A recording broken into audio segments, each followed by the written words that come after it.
Otis.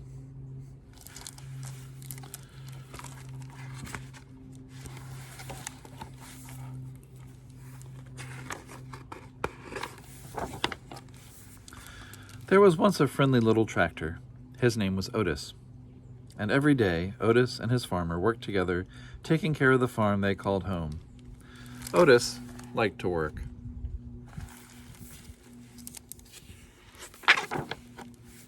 But after working hard all day, Otis was ready to unwind and play. He would ride the rolling hills and skirt mud pond down by the corn.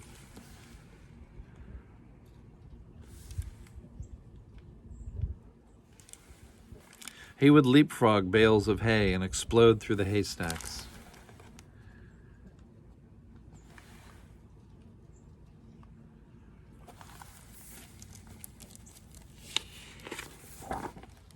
On occasion, he would chase a rabbit or play Ring Round the Rosie with the ducks to the sound of his steady puff, puttery, chuff. And sometimes at the end of the day, he would just sit under the apple tree and watch the farm below.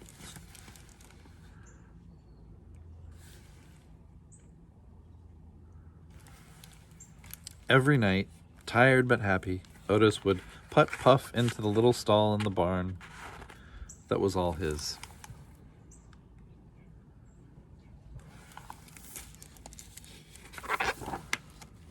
One night when Otis was fast asleep, the farmer brought a beautiful baby calf into the barn. The calf bawled and bawled for her mother, but when the sleepy sound of the soft puttery chuff came from the next stall, the scared little calf stopped bawling and drifted off to sleep.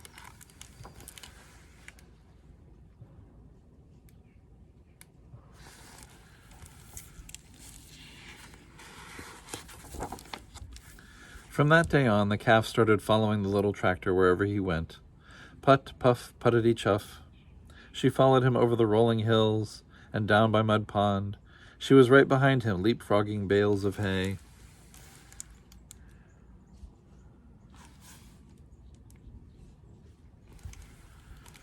And the calf made their games of Ring Round the Rosie all the better.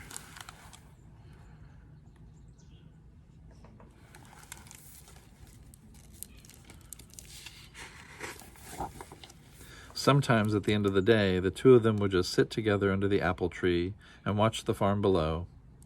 Otis loved his little calf, and the little calf loved Otis.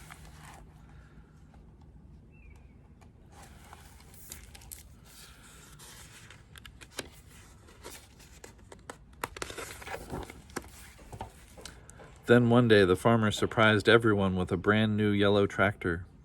"Time to move out, Otis," the farmer said. He took Otis out of his little stall in the barn that was his and parked him back behind the barn. Then he backed the big yellow tractor into the stall next to the little calf.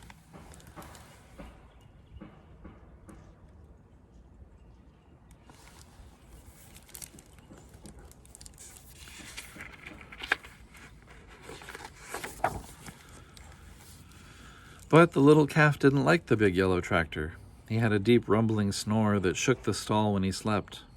There was no one to purr the little calf gently to sleep, no one to spend her days with. And Otis? Otis could not even see his farm as the weeds began to cover his tires. His friend often sat with him, but she could not get him to play like the old days.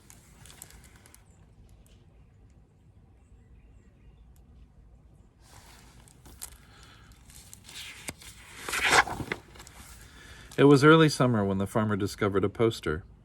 "Who has the prettiest calf in the land? Judges will decide at the county fair and award a fancy blue ribbon to the winner." The farmer knew the answer. He would show the little calf. But on the morning of the fair, the little calf was nowhere to be found.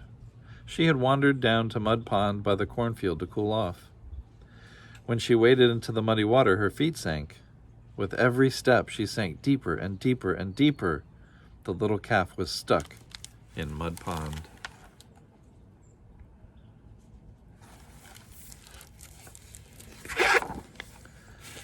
"Get the hands!" the farmer shouted when he saw her. All the farm hands came running with their ropes, but the more they tugged, the more stuck the calf got.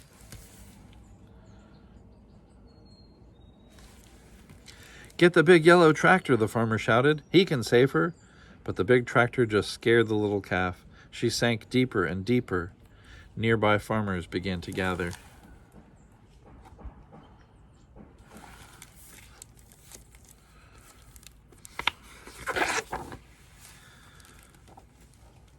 Then call Fire Chief Douglas and the fire truck, the farmer shouted. They can save our little calf. But the sight of the big red fire truck startled the calf in even deeper. The farmer was fit to be tied. If the farmhands and the big tractor and even the Fire Chief Douglas and his fire truck couldn't save the little calf, who could?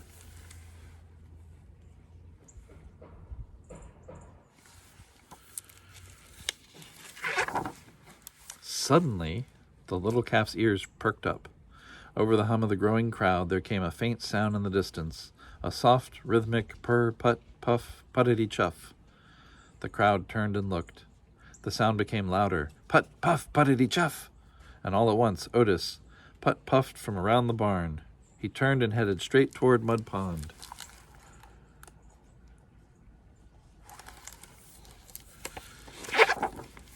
Otis put-puffed down the rolling hill and pulled right up next to the muddy water's edge. The calf heard her friend's puttering purr and bawled.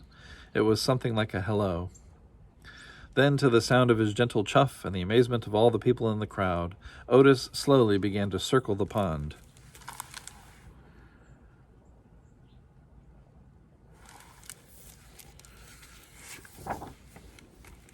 He circled and circled, but the little calf turned and turned, never taking her eyes off her friend.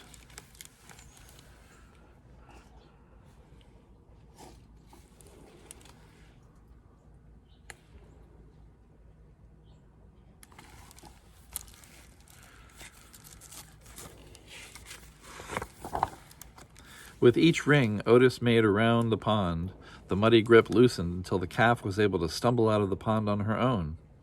The two friends had found each other again.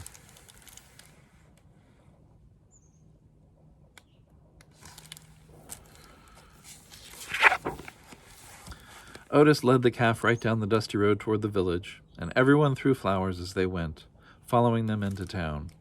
It looked like a happy parade. No one needed a fancy blue ribbon to tell them that the calf was a special calf.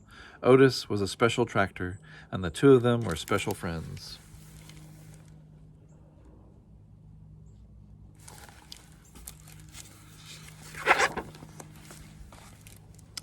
From that day on, the farmer discovered that with Otis's puttering purr beside the chicken coop, the chickens laid more eggs. At milking time, with Otis's gentle chuff nearby, his cows produced more milk. On occasion, Otis even got to join the farmer and the big yellow tractor out in the fields. But often, at the end of the day, Otis would just sit with his friend under the apple tree and watch the farm below.